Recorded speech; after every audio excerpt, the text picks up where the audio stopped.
Hey guys, welcome back to We Watch the Movie. Mike here, and I'm here to review Shut In, a horror movie in a year of great horror movies starring Naomi Watts.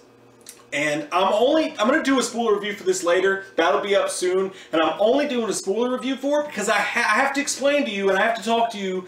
I have to tell you about what a fucking stupid place this movie goes eventually. And I can't talk about it here because it's a huge spoiler. Now, it's not a spoiler to say that there's a big change of things, a big twist of sorts that happens in this movie, because the trailers don't lead you, they don't tell you anything, which is a good thing, but the movie doesn't either. The movie's about Naomi Watts, who's a child psychologist.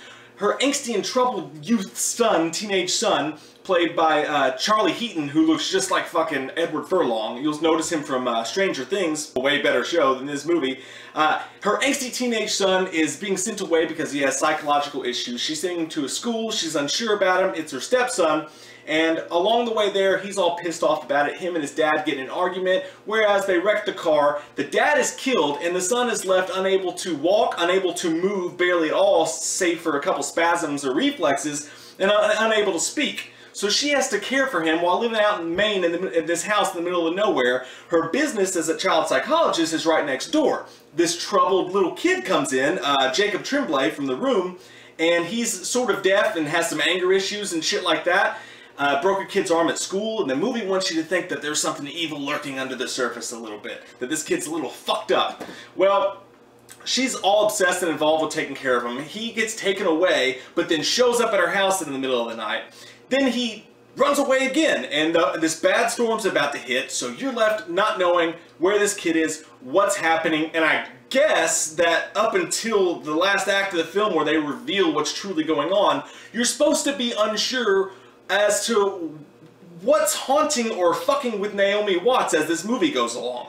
Now, why I say it that way is because the director knew there was a twist coming and could not give a possible shit about the rest of this movie. For the first hour and some of this movie, I'm sitting here wondering, what the fuck is it we're supposed to be scared of? They went to the bullshit jump scare because of an animal in the trash technique. They went anywhere and killed time, all the places they could, because they knew they didn't have a movie drawn out at all. All they had was this one moment that they said, oh fuck, that's a cool idea.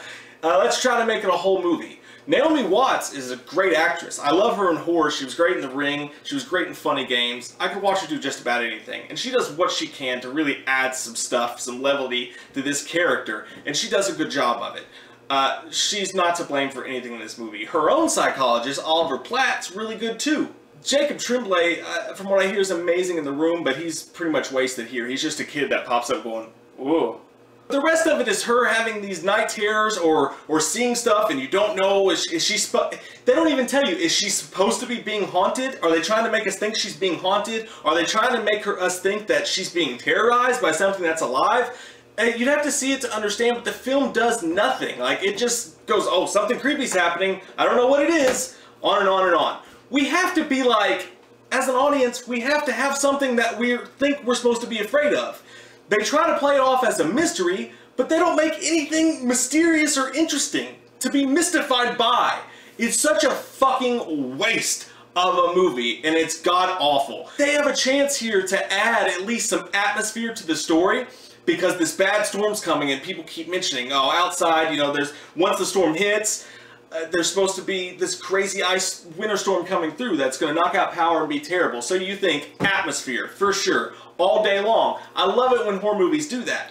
That's my question of the day, by the way. What's your favorite, there's a storm coming, movie that you've ever seen? Like Storm of the Century, movies like that. I love the atmosphere that those movies bring when they're always just talking about the storm that's coming. This movie fucking completely wastes that. It's directed so lazy and so just cheap that it feels like a Lifetime movie. There is no style or tact or anything to this. It's just fucking just a lazy film slapped on the screen. And then when the twist hits, guys, I can't wait to talk to you about this in the spoiler review. It is the most unbelievable, stupid fucking thing I've ever seen in my life. And then when the film changes trajectory, it's the most lazy play on horror tropes you've ever seen. And it's overacted and god-awful. This movie, I'm going to give a really nice 4 out of 10 to. I'm going to be really nice and give it a 4, because I like Naomi Watts, and I like Oliver Platt, and I like Charlie Eaton in the other stuff that he's done, but that's it. What a lazy fucking movie. It's a non-movie for 2/3 of the film, and when they finally show you what the movie is, it's laughably bad. Nothing though, just nothing. I'm just like, what am I supposed to be scared of? Ugh. Ugh. It's fucking atrocious. So my question is, guys, what's your favorite There's a Storm Coming movie? Stephen King does that really well with atmosphere. Fuck, this movie had no atmosphere. Comment down below, let me know. I love your fucking faces. There will be a spoiler up soon, and then me and Jay have some movie news videos coming up the beginning part of this week. I love your fucking faces. If you're new to the channel, click that subscribe button and get some wham opinions.